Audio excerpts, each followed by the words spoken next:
Hermanos, buenos días, que Dios les bendiga.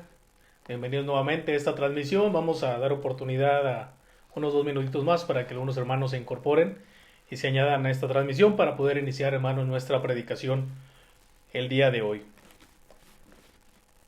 Espero que se pueda escuchar bien. Mientras, indíquenme a través de los comentarios si se escucha bien la transmisión, si tiene buen audio para poder entonces, hermanos, estar listos y comenzar con la predicación.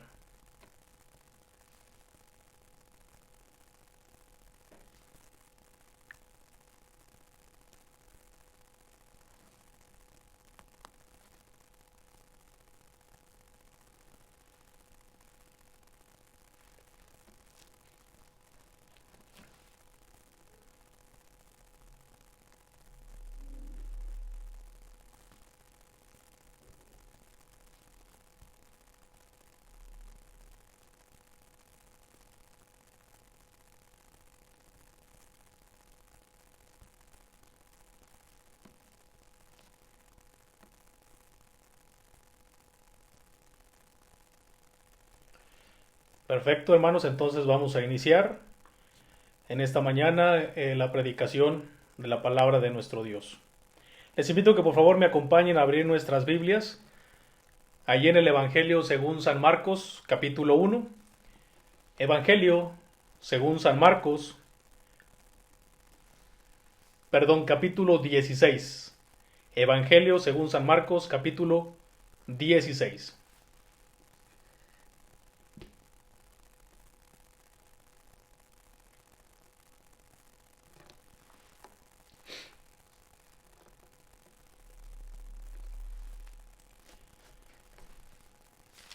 Dice la palabra de Dios. Vamos a dar lectura, hermanos, a los primeros 13 versos de este capítulo. Marcos capítulo 16, versículo 1 al 13. Daremos lectura de la palabra de nuestro Señor en este momento. Cuando pasó el día de reposo, María Magdalena, María la madre de Jacobo y Salomé compraron especias aromáticas para ir a ungirle. Y muy de mañana, el primer día de la semana, vinieron al sepulcro, ya salido el sol. Pero decían entre sí: ¿quién nos removerá la piedra de la entrada del sepulcro? Pero cuando miraron, vieron removida la piedra, que era muy grande. Y cuando entraron en el sepulcro, vieron a un joven sentado al lado derecho, cubierto de una larga ropa blanca, y se espantaron. Mas él les dijo: no os asustéis. ¿Buscáis a Jesús Nazareno, el que fue crucificado? Ha resucitado, no está aquí. Mirad el lugar en donde le pusieron. Pero id, decid a sus discípulos y a Pedro, que él va delante de vosotros a Galilea. Allí le veréis como os dijo. Y ellas se fueron huyendo del sepulcro, porque les había tomado temblor y espanto. Ni decía nada a nadie, porque tenían miedo. Habiendo, pues, resucitado Jesús por la mañana, el primer día de la semana apareció primeramente a María Magdalena, de quien habían echado 7 demonios. Yendo ella, lo hizo saber a los que habían estado con él, que estaban tristes y llorando. Ellos, cuando oyeron que vivía y que había sido visto por ellos, no lo creyeron. Pero después apareció en otra forma a 2 de ellos que iban de camino, yendo al campo. Ellos fueron y lo hicieron saber a los otros, y ni aun a ellos creyeron. Señor, en esta mañana le damos las gracias por darnos nuevamente la oportunidad de reunirnos, la iglesia a distancia, de reunirnos a través de esta plataforma con el único propósito de seguir honrando y glorificando su nombre, de poder permitir que sea su Espíritu Santo el que en esta mañana nos lleve a recordar algunas verdades, a animarnos, a reflexionar, a tomar decisiones que tengan que ver con nuestro crecimiento espiritual, con nuestra fe y con esa seguridad que tenemos, Padre, en que usted está vivo, en que usted ha resucitado y que está sentado a la diestra del Padre. Gracias por permitirnos nuevamente el tomar este tiempo y rogamos, Señor, que podamos honrar y glorificar su santo y bendito nombre. Se lo pedimos.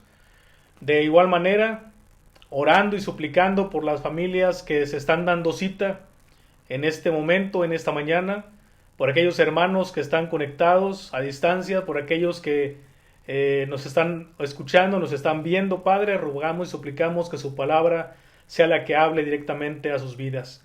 Le pedimos, Padre, todo esto en el nombre de nuestro Señor y Salvador Jesucristo. Amén.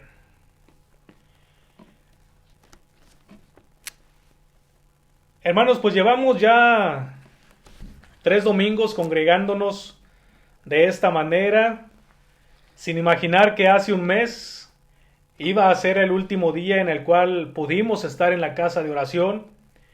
Ninguno imaginó que nuestra generación iba a vivir esta experiencia de estar en casa por algunos días. No sabemos si serán algunas semanas, no sabemos si se extenderá algunos meses, pero esta situación vino a cambiar nuestra manera de ver pasar las horas, de ver pasar los días, de ver pasar las semanas, de contarlos. Y también tuvo que mover, hermanos, nuestra vida espiritual. Ya sea para bien o para mal, las cosas espirituales, hermanos, tienen que verse afectadas. Estos días llamados como la Semana Mayor o la Semana Santa, hemos tenido tiempo de reflexionar sobre ese momento en el cual nuestros pecados fueron pagados en la cruz por el Hijo de Dios, nuestro Señor Jesucristo. Y hoy recordamos que nuestro Señor Jesucristo, hermanos, no se quedó en la cruz, tampoco se quedó en la tumba, y por lo cual celebramos que Él ha resucitado. Para algunos el acto de la resurrección de Cristo puede ser algo sobrenatural, y lo es. Para otros puede ser un milagro, y lo es. Pero para algunos ha venido a ser también una experiencia espiritual, y también lo es. Pero otros han tenido o han concebido en su mente la idea de la resurrección como solamente una fábula o como parte de una enseñanza espiritual sin llegar a formar parte de una realidad ocurrida. Para eso el apóstol Pablo en 1 Corintios capítulo 15 nos habla acerca del Evangelio y nos habla acerca de la resurrección, y él menciona en el versículo 12: pero si se predica de Cristo que resucitó de los muertos, y hace esta pregunta: ¿cómo dicen algunos entre vosotros que no hay resurrección de muertos? Dice Pablo, nosotros estamos predicando la resurrección del Señor Jesucristo. Nosotros en el Evangelio estamos predicando que Él no se quedó en la cruz, que no se quedó en la tumba, sino que ha resucitado. Por eso Pablo hace esta pregunta: ¿cómo dicen algunos entre vosotros que no hay resurrección de muertos? En la época de Pablo había algunos que estaban dudando, hermanos, que el Señor Jesucristo había resucitado. Y si la resurrección de Jesús no se hubiera llevado a cabo, Pablo dice en este pasaje en Corintios capítulo 15, mira, acompáñeme por favor para leer esta porción. Primero los Corintios capítulo 15. Pablo nos habla acerca de la resurrección de Cristo, del Evangelio. En el versículo 12 dice: pero si se predica de Cristo que resucitó de los muertos, ¿cómo dicen algunos entre vosotros que no hay resurrección de muertos? Porque si no hay resurrección de muertos, versículo 13, tampoco Cristo resucitó. Y si Cristo no resucitó, versículo 14, vana es entonces nuestra predicación, vana es también vuestra fe. Versículo 15, y si somos hallados falsos testigos de Dios, porque hemos testificado de Dios que Él resucitó a Cristo, el cual no resucitó, si en verdad los muertos no resucitan, versículo 16, porque si los muertos no resucitan, entonces tampoco Cristo resucitó.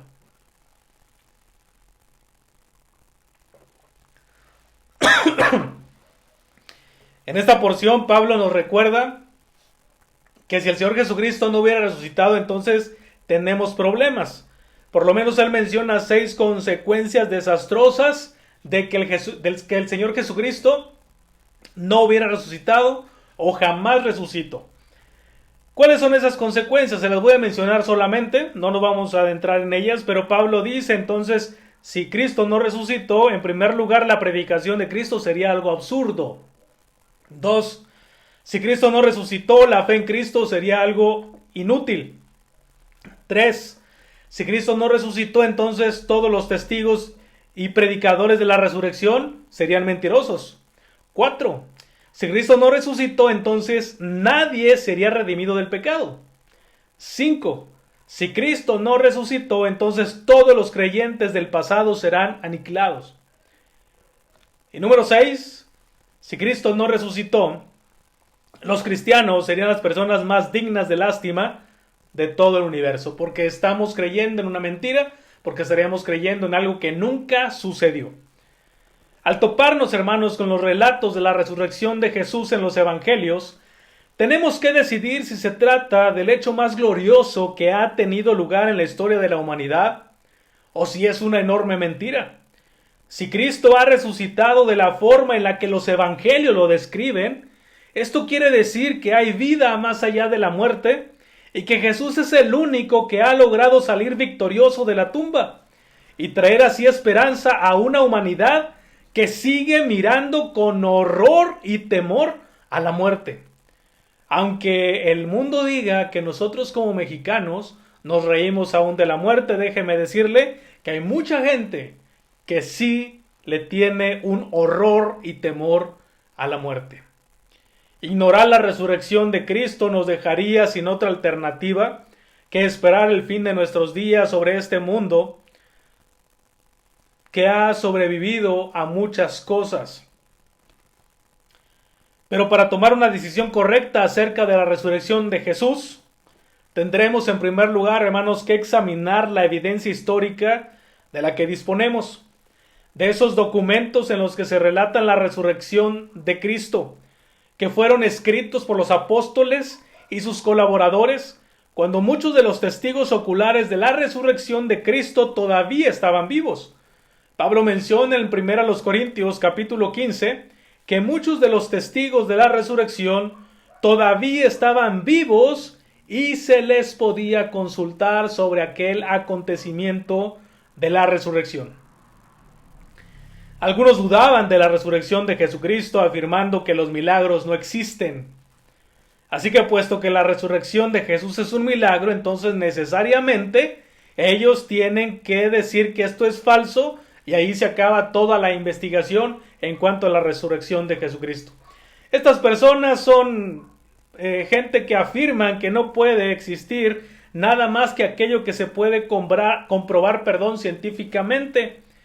Pero no toman en cuenta que la resurrección de Jesús se trata de un hecho histórico, que ocurrió hace siglos y que por lo tanto no puede ser verificado por ningún aparato de nuestros días y ni tampoco por la ciencia. Sino que tiene, hermanos, la resurrección de Jesucristo que ser investigado sobre la base de principios históricos. Otros evitan la cuestión argumentando que el propósito de los autores al narrar el hecho de la resurrección no era transmitirnos hechos históricos, sino que simplemente explicarnos algunas verdades espirituales por medio de símbolos. Ahora, uno de los argumentos más grandes sobre la resurrección de Jesús, una de las evidencias más grandes sobre la resurrección de Jesús, nos lo marcan los evangelios. Y es precisamente en Marcos capítulo 16, donde tuvimos la lectura en un inicio, en donde vamos a centrarnos. Mira, acompañen nuevamente, hermanos, a leer con su vista los siguientes versículos. Versículo 1. Cuando pasó el día de reposo, María Magdalena, María la madre de Jacobo y Salomé compraron especias aromáticas para ir a ungirle. Y muy de mañana, el primer día de la semana, vinieron al sepulcro ya salido el sol. Pero decían entre sí: ¿quién nos moverá la piedra de la entrada del sepulcro? Pero cuando miraron, vieron removida la piedra, que era muy grande. Y cuando entraron en el sepulcro, vieron a un joven sentado al lado derecho, cubierto de una larga ropa, y se espantaron. Versículo 6. Mas él les dijo: no os asustéis, buscáis a Jesús Nazareno, el que fue crucificado. Ha resucitado, no está aquí. Mirad el lugar donde le pusieron. la evidencia más grande históricamente que tenemos en cuanto a la resurrección del Señor Jesucristo, hermanos, es la tumba vacía. Eso no se puede comprobar científicamente ni por algún aparato de nuestros tiempos ni por un método científico. Hay por lo menos en cuanto a la resurrección de nuestro Señor Jesucristo dos grupos que se veían involucrados en ellos. Uno de ellos son los discípulos y otro eran las mujeres que fueron al sepulcro a visitar la tumba. Los discípulos quedaron desanimados, quedaron tristes, pero también muy asustados. Recordemos lo que hicieron cuando el Señor Jesucristo murió. A partir de ese momento, su mayor preocupación sería probablemente cómo volver nuevamente a la rutina de su vida, a sus trabajos, a sus ocupaciones, buscando la forma de llenar de alguna manera el enorme vacío que Jesús había dejado en sus corazones, pero también en sus mentes.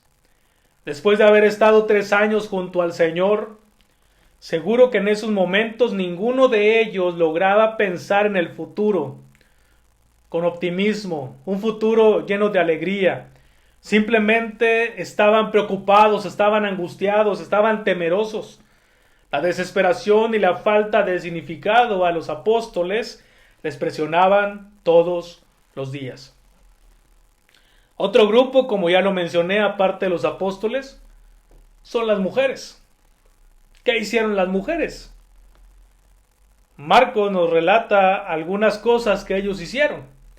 Las mujeres entonces se enfocaron en el asunto de la resurrección de Jesucristo de una manera diferente. Algunas de ellas, dice la Escritura, que eran María Magdalena, versículo 1, María la madre de Jacobo y Salomé. Estas 3 mujeres se habían puesto de acuerdo para ungir el cuerpo de Jesús.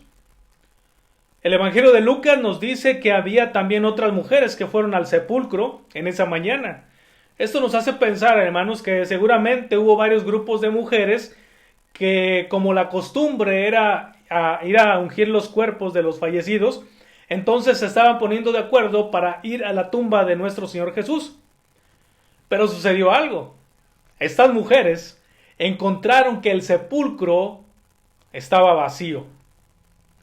Y también encontraron que se les apareció un ángel que les informó de que Jesús había resucitado. Por lo tanto, la primera evidencia de la resurrección de Jesús es que la tumba estaba vacía. Pudiéramos hacer una pausa en este momento y pudiéramos pensar que esas no es una evidencia tan grande y tan importante como para decir que se había llevado la resurrección del Señor Jesucristo, como lo narran las Escrituras. Por eso algunos se oponen al hecho de que la tumba vacía es una de las evidencias más grandes de la resurrección de Cristo. Y le voy a decir por qué. Los que se oponen a la resurrección del Señor Jesucristo mencionan en primer lugar que la tumba estaba vacía porque los discípulos robaron el cuerpo de Jesús. Ellos argumentan diciendo que la tumba se encontraba vacía porque las mujeres llegaron y los discípulos anteriormente llegaron primero y entonces abrieron la tumba, quitaron la puerta, la piedra, quitaron los sellos, quitaron la guardia, se llevaron al cuerpo y por eso las mujeres encontraron la tumba vacía. Esto es algo, hermanos, que no se puede creer.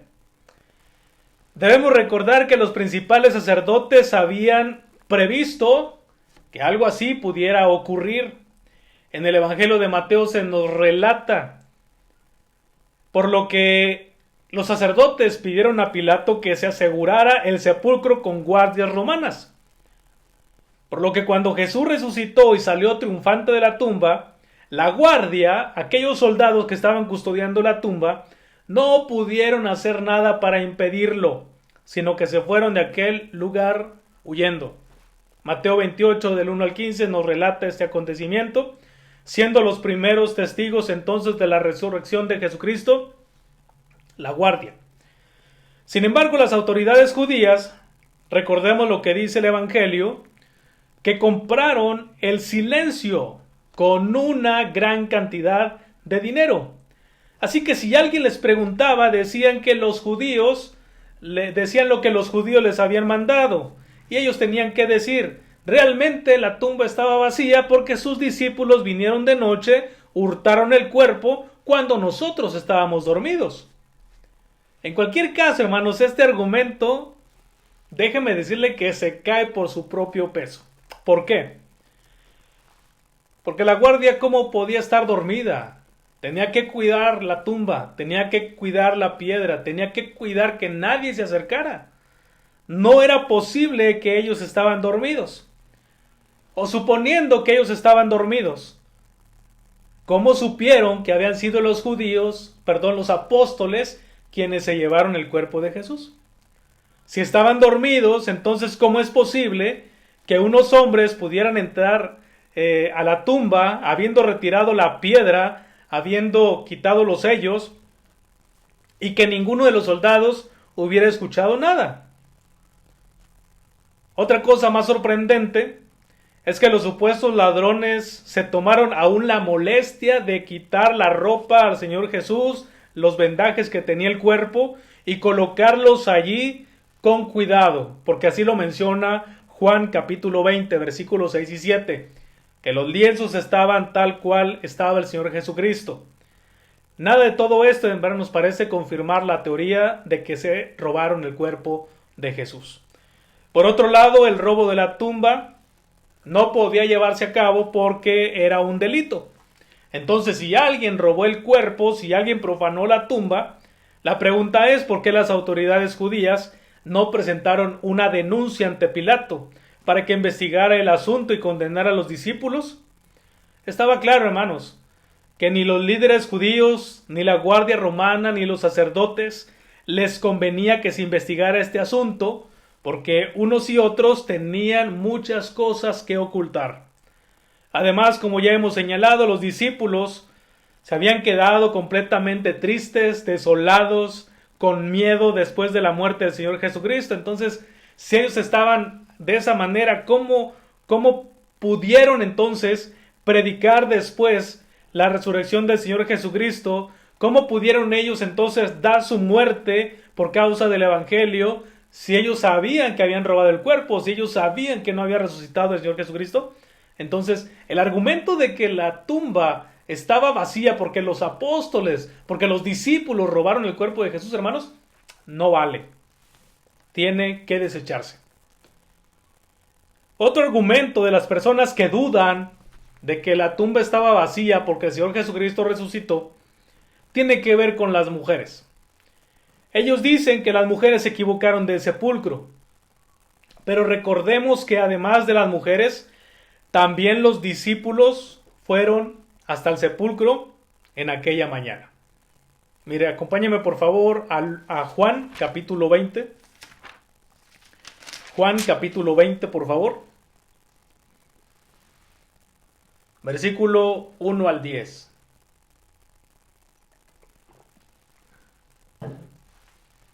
Ojalá que tengamos la porción para que me acompañen a dar lectura de estos versículos de Juan capítulo 20.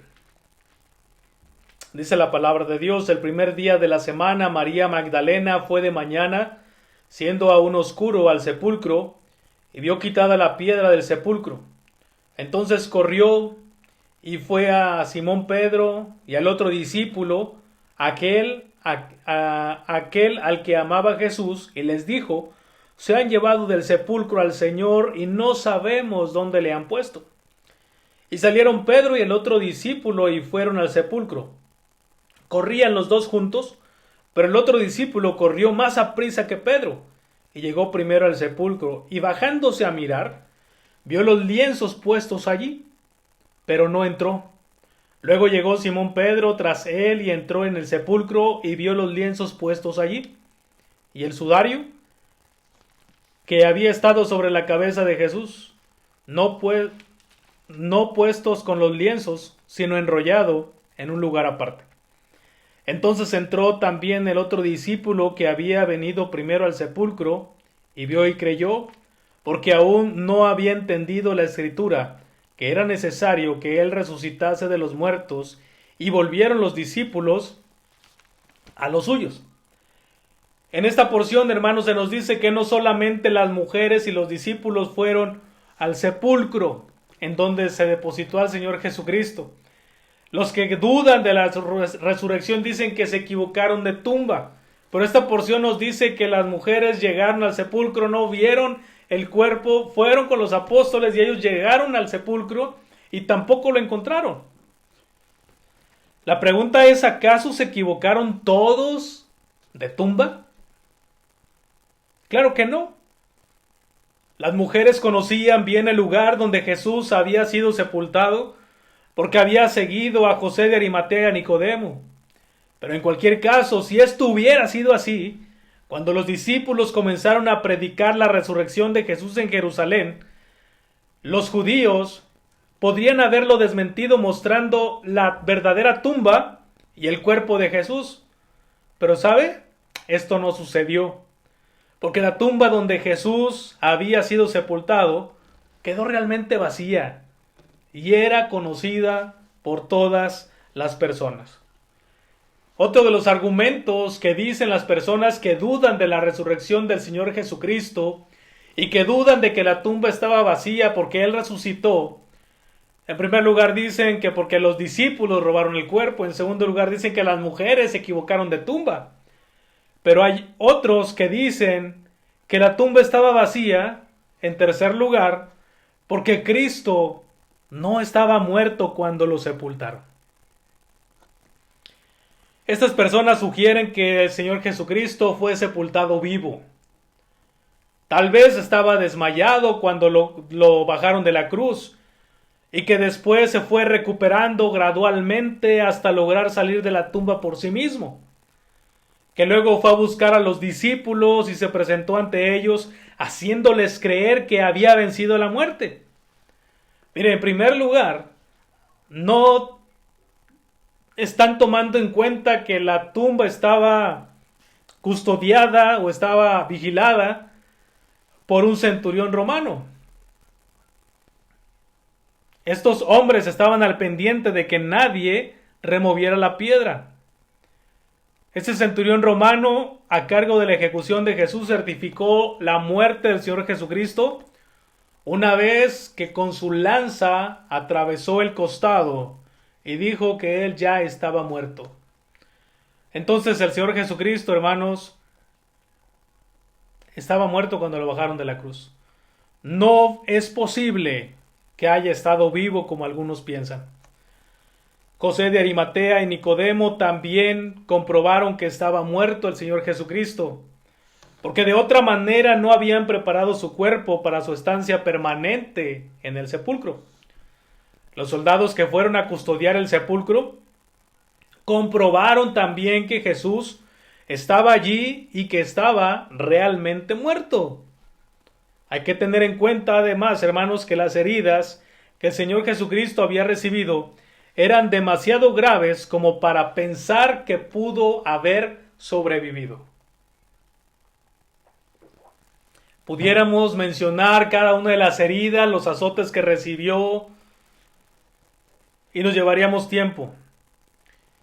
Pero algo en lo que sí quiero detenerme, hermanos, es precisamente en eso, uno de los elementos más dolorosos de castigo que pudo tener el Señor Jesucristo, que fue la corona de espinas.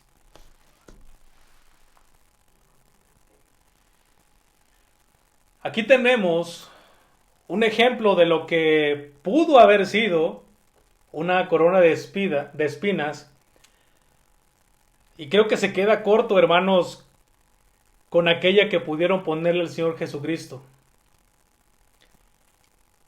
Estas espinas tienen muchos años, pero usted puede tocarlas y todavía tienen filo. Todavía si tratamos de ponerle en nuestra piel nos va a causar daño. Ahora imagínese cómo estaba la corona de espinas que fue colocada en la cabeza de nuestro Señor Jesucristo. Fue puesta de tal manera que comenzó a rasgar su piel, que comenzó a dañarle, que comenzó a hacerle daño, que comenzó a provocarle heridas. Por eso esta corona de espinas, hermanos, es uno de los castigos que recibió el Señor Jesucristo y que vienen a representar algo para nosotros el día de hoy, y que vienen a recordarnos precisamente lo que significaba esa corona. Esa corona de espinas, hermanos, fue la culminación de esa burla, tomando una corona como símbolo de realeza y de majestad y convirtiéndola en algo doloroso, en algo que estaba denigrando la persona del Señor Jesucristo. Para los cristianos, hermanos, la corona de espinas es un recordatorio de dos cosas. La corona nos recuerda que Jesús fue, es y será un rey. Un día todo el universo se inclinará a sus pies como el Rey de Reyes y Señor de Señores, como dice Apocalipsis 19:16. Mientras los soldados romanos se burlaban poniéndole esa corona de espinas, a nosotros nos recuerda ese cordero inmolado, ese siervo sufrido, pero también nos recuerda, hermanos, ese rey, ese Mesías, ese libertador, ese conquistador que vendrá a la tierra a establecer su reino. Pero también, hermanos, la corona de espinas nos dice que Jesús estaba dispuesto a soportar el dolor, los insultos y la vergüenza, todo por nuestra culpa. La corona de espinas y el sufrimiento que padeció ya se habían ido. Y ahora Jesús ha recibido la corona que solo Él es digno de recibir. En Hebreos 2:9 nos habla que veremos a aquel que fue hecho un poco menor que los ángeles, a Jesús, coronado de gloria y de honra, a causa del padecimiento de la muerte, para que por la gracia de Dios gustase la muerte por todos. Pero vamos a suponer que por un momento Cristo solamente sufrió un desmayo, que se desvaneció, que sus fuerzas se acabaron, que lo bajaron de la cruz, no estaba muerto, que lo llevaron a la tumba y no estaba muerto como ellos dicen. Ahora la pregunta es, ¿cómo es posible que después de 3 días de un frío en el sepulcro, de no tener alimento, sin tener atención médica, pudiera recuperar toda la fuerza? ¿Cómo pudo liberarse de todos los lienzos que lo tenían inmovilizado? ¿Cómo pudo en esas condiciones mover desde dentro la piedra con la cual estaba sellado el sepulcro, cuando ni siquiera él había podido llevar el madero hasta el monte Gólgota?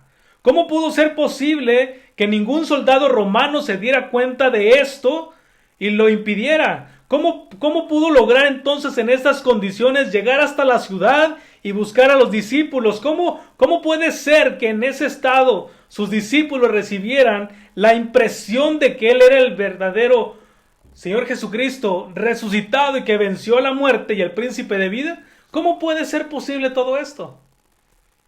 Vemos, hermanos, entonces que los argumentos contra la tumba vacía tenemos que echarlos a la basura, porque los discípulos no robaron el cuerpo de Jesús, porque las mujeres no se equivocaron de tumba, y porque el Señor Jesucristo no se desvaneció. Él había muerto en la cruz. Hubo testigos, hermanos, de aquel acontecimiento. Marcos capítulo 16, por favor. Acompáñeme a leer los siguientes versículos. Nos quedamos en el versículo 6.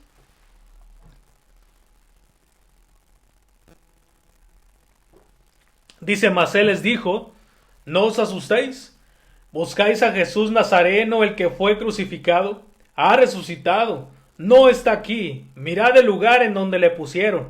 Pero id y decid a sus discípulos y a Pedro, que él va delante de vosotros a Galilea, allí le veréis como os dijo. Dice la porción, y ellas se fueron huyendo del sepulcro, porque les había tomado temblor y espanto. Ni decía nada a nadie, dice, porque tenían miedo. La fe en la resurrección de Jesús no solo ha encontrado oposición en tiempos recientes, sino que este evangelio, esta porción, nos indica que los mismos discípulos fueron los primeros en mostrar una enorme resistencia a creer que el Señor Jesucristo había resucitado. Y solo después de ver las evidencias por ellos mismos, solo después de encontrarse con Él en repetidas ocasiones, llegaron a creerlo. Alguno de los apóstoles se atrevió a decir: yo necesito tocar, yo necesito ver para ver si Él ha resucitado. Ellos dudaron, hermanos, en aquel tiempo de la resurrección de Jesucristo. Tenemos que admitir entonces que ninguno de los discípulos había tomado en serio las palabras de Jesús al referirse que Él iba a morir y que iba a resucitar, al decirles que el templo iba a ser destruido y en 3 días lo iban a levantar. Así que cuando las mujeres fueron a la ciudad para anunciar a los apóstoles que Jesús estaba vivo, la respuesta de ellos fue de incredulidad. De igual manera, cuando las mujeres fueron al sepulcro el primer día de la semana, temprano, ¿cuál fue el propósito por el cual ellas fueron? Si recordamos el versículo 1, y si lo podemos leer del capítulo 16, dice que cuando pasó el día de reposo, María Magdalena, María la madre de Jacobo y Salomé, dice, compraron especias aromáticas para ungirle. ¿Qué quiere decir esto? Pues que las mujeres, hermanos, tampoco estaban creyendo que el Señor Jesucristo iba a resucitar. El propósito de haberse levantado temprano, el propósito de ir hasta la tumba, fue simplemente para ungir el cuerpo de Jesús y despedirse definitivamente de Él. Estaban dudando de que el Señor Jesucristo había resucitado. Y más adelante la preocupación de ellas no era encontrar la tumba vacía. Versículo 3. Ellas preguntaron: ¿quién nos removerá la piedra de la entrada del sepulcro? El razonamiento de estas mujeres, hermanos, nos dan a entender que ellas tampoco sabían que había una guardia de soldados resguardando la tumba y que muy probablemente no les habrían dejado acceder a ungir el cuerpo de Jesús. Por tanto, 2 grandes dificultades iban a impedir que llevaran a cabo la obra de amor que habrían propuesto en sus corazones de ungir el cuerpo de Jesús y de despedirse definitivamente de Él. La tumba cerrada y unos soldados resguardando aquella piedra. La resurrección de Jesucristo, hermanos, es importante porque aún en el ministerio de los apóstoles, inmediatamente después de que Jesús ascendió al cielo, los apóstoles comenzaron a predicar acerca de la resurrección de Jesús. Hay muy poca distancia del lugar donde Jesús había sido sepultado y donde ellos comenzaron a predicar. Y a pesar de la dura oposición de los líderes judíos, miles de personas llegaron a creer y entre ellos un buen número de sacerdotes. Si Jesús no hubiera resucitado, si la tumba no hubiera estado vacía, hubieran desmentido, hermanos, aquella predicación de los apóstoles, pero no lo hicieron, porque ellos sabían y habían corroborado que la tumba donde Jesús había sido puesto estaba vacía.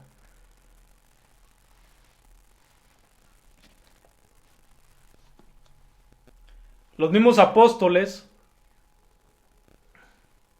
estaban aterrorizados, hermanos, por el acontecimiento que acaban de experimentar al ver al Señor Jesucristo resucitado.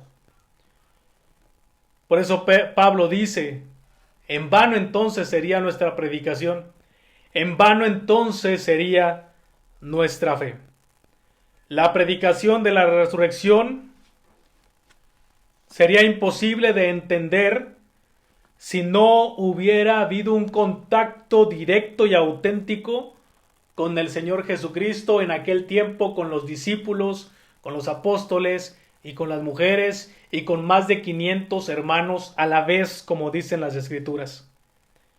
Es cierto que las primeras apariciones de Jesús después de resucitar fueron muy discretas. Sin embargo, ocurrió algo interesante que después se aparece a más de 500 hermanos a la vez. Pero sucede algo interesante, hermanos, que ahora muchas personas han experimentado ese encuentro cercano con el Señor Jesucristo. El mismo apóstol Pablo nos dice cómo fue ese encuentro con Él, cómo le vio, cómo le llamó, cómo le perdonó. ¿Qué diremos, hermanos, de los millones de personas que a lo largo de la historia han visto cómo sus vidas han sido transformadas desde el momento en que creyeron en la resurrección del Señor Jesucristo? Una inmensa multitud de hombres y mujeres, pobres y ricos, sabios e ignorantes, civilizados y no civilizados, están dando testimonio, hermanos, de la realidad de su experiencia. Creer en un Dios vivo, creer en Jesucristo como un Dios resucitado, creer en un Dios que no se quedó en la cruz, que no se quedó en la tumba, sino que, como Él lo dijo, al tercer día resucitó.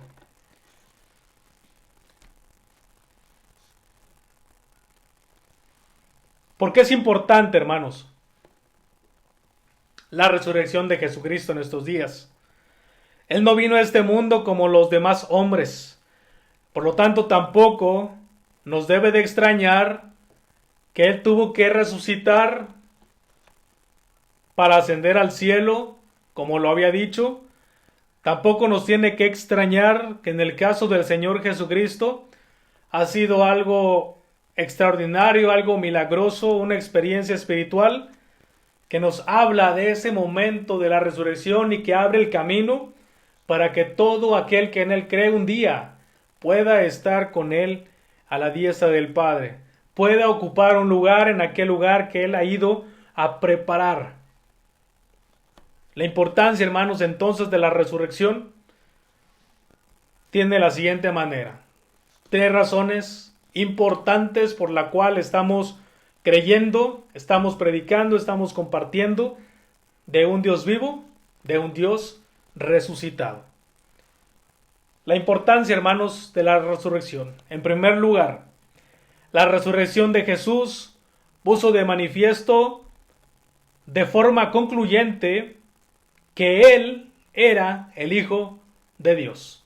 ¿Recuerda la razón por la cual fue crucificado? Porque Él se decía que era Dios. Porque Él se decía que era el Hijo de Dios, que Dios lo había enviado, que las obras del Padre tenía que hacer. Esa fue la razón por la cual fue crucificado. Los judíos no podían permitir esa blasfemia, según ellos. Pero con la resurrección, Él da por hecho, hermanos, que Él era el Hijo de Dios. Romanos 1:4.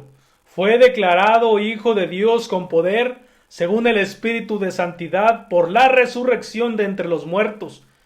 Y fue también, hermano, la respuesta del Padre al veredicto humano sobre su Hijo, a quien acusaron de embustero y blasfemo, según el Salmo capítulo 2. La importancia de la resurrección no solamente manifiesta la forma concluyente de que era el Hijo de Dios, sino que la resurrección es la prueba de que Dios ha aceptado el sacrificio de Jesús y de que el poder de Satanás, la muerte y el pecado han sido definitivamente vencidos por todos aquellos que confían en Él. En Romanos 4:25 encontramos, hermanos, la siguiente porción. Acompáñenme, por favor, Romanos 4:25. Dice: el cual fue entregado por nuestras transgresiones y resucitado para nuestra justificación. La resurrección entonces es la prueba de que Dios ha aceptado el sacrificio del Señor Jesús. La resurrección de Jesús, hermanos, inauguró ese momento en el cual el hombre, el ser humano, tiene una eternidad al lado del Padre. Él no regresó a la vida en las mismas condiciones en las cuales Él murió, sino que su cuerpo fue transformado. Por lo tanto, nuestra identificación con Él nos introduce en una completa vida nueva como Él la tuvo, de un Dios, de un Cristo, de un Señor Jesucristo resucitado. Primero a los Corintios 15:20 Nos dice: mas ahora Cristo ha resucitado de los muertos, primicia de los que durmieron. Es hecho. Colosenses 1:8.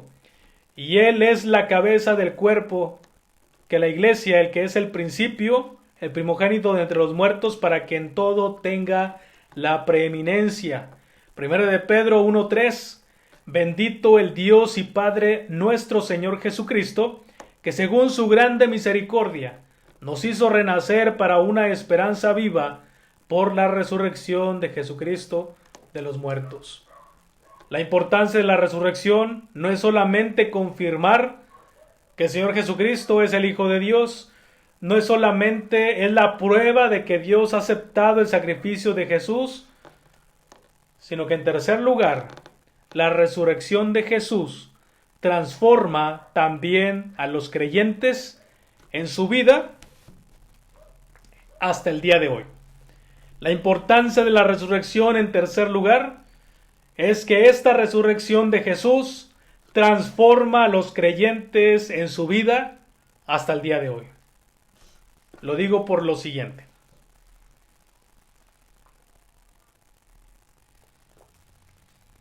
La resurrección de Jesús puso en evidencia que Él es radicalmente diferente a todos los demás líderes religiosos que la historia de la humanidad ha conocido hasta nuestros días. Otros tal vez nos pueden indicar cómo vivir en este mundo para que las cosas nos vayan bien y que podamos encontrar cierta paz. Hablo de esos líderes religiosos. Pero lo que no pueden hacer los demás líderes religiosos es decir con seguridad nada en cuanto al más allá. Ninguno de ellos ha declarado lo que pasa después de la muerte. Solamente el Señor Jesucristo ha tenido la autoridad porque experimentó el vencer y el triunfar sobre la muerte. El tener victoria, hermanos, aún sobre la muerte. Ese momento tan crucial para el ser humano, que le causa temor, que le causa zozobra, que le causa inquietud. El Señor Jesucristo nos dio la seguridad de que hay más allá de la muerte. Él volvió de la muerte y nos ha hablado acerca de la vida eterna. Por lo tanto, hermanos, a Él debemos escucharle. Marcos capítulo 16, por favor, acompáñame a leer los últimos versículos. Marcos capítulo 16, versículo 9 al 13. Habiendo pues resucitado Jesús por la mañana, el primer día de la semana, apareció primeramente a María Magdalena, de quien había echado 7 demonios. Yendo ella, lo hizo saber a los que habían estado con él, que estaban tristes y llorando. Ellos, cuando oyeron que vivía y que había sido visto por ella, no lo creyeron. Pero después apareció en otra forma a 2 de ellos que iban de camino yendo al campo. Ellos fueron y lo hicieron saber a los otros, y ni aun a ellos creyeron. Versículo 14.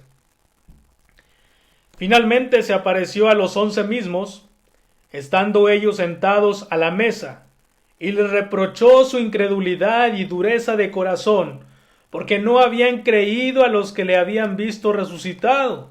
Y les dijo: id por todo el mundo y predicad el evangelio a toda criatura.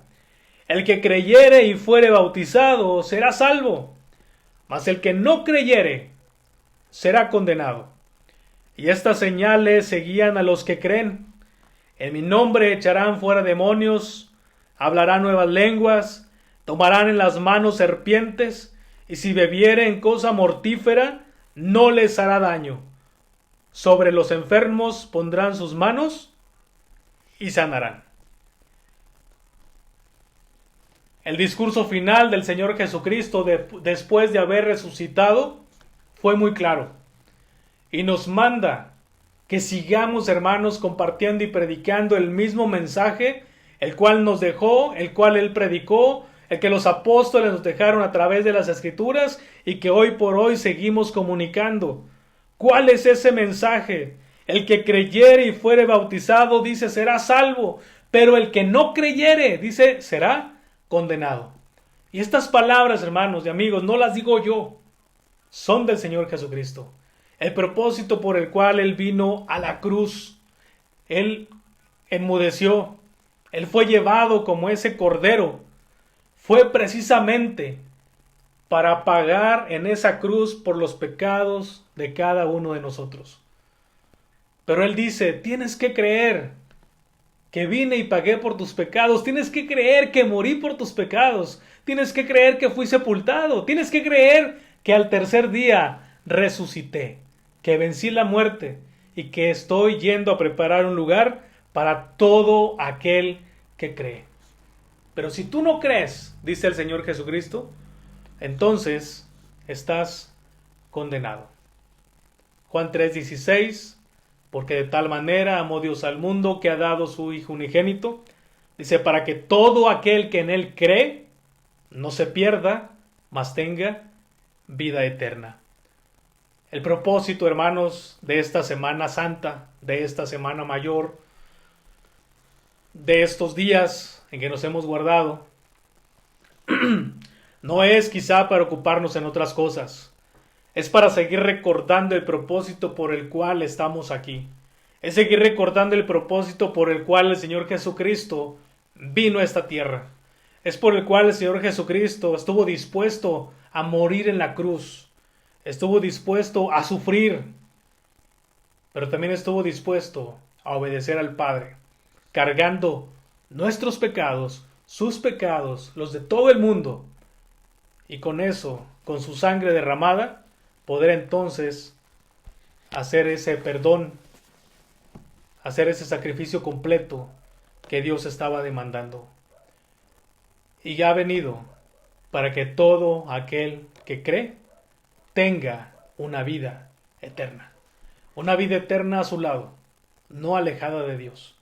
Por eso, hermano, es importante que en estos días sigamos teniendo presente en nuestras vidas, en nuestros corazones, en nuestras mentes, que son días especiales, que tienen que afectar nuestra vida espiritual, que tienen que llevarnos a acercarnos más a Dios, que tienen que llevarnos a comunicar este mensaje de esperanza que tenemos, una esperanza que solamente Jesucristo puede darnos, porque si Él venció la muerte, podemos, hermanos, entonces vencer cualquier adversidad. Estamos listos en las manos de Cristo. Pablo dijo, para mí el vivir es Cristo y el morir es ganancia. Y si tenemos a Cristo en nuestros corazones, hermanos, entonces estamos listos para poder seguir al Maestro, para poder seguir al Señor Jesucristo. Que Dios nos bendiga, que podamos, hermanos, atesorar estos versículos, esta porción de la Escritura, que podamos estudiarla, que podamos compartirla y que tengamos, hermanos, la oportunidad de seguir compartiendo este mensaje que el Señor nos ha dejado con su vida, con su ejemplo. Que Dios nos bendiga y nos vemos en la próxima reunión de hermanos. Vamos a orar. Señor, nuevamente le queremos pedir en este momento que su Espíritu Santo sea el que use su palabra para que podamos tomar las decisiones correctas dependiendo de la necesidad que haya en nuestros corazones, que haya en nuestras vidas. Le suplicamos por aquellos que ya tenemos ese encuentro personal con Cristo, que nos ayude a valorarlo, a atesorarlo, a compartir ese mensaje y a estar listos, a velar, a orar, a estar preparados para los planes que usted tiene para nosotros. Pero también oramos por aquellos que a lo mejor todavía no tienen ese encuentro personal con Cristo. Aún no han reconocido a Cristo como Salvador. Oramos para que la luz del Evangelio resplandezca en sus vidas y que puedan tomar una decisión para vida eterna. Creemos en un Dios resucitado.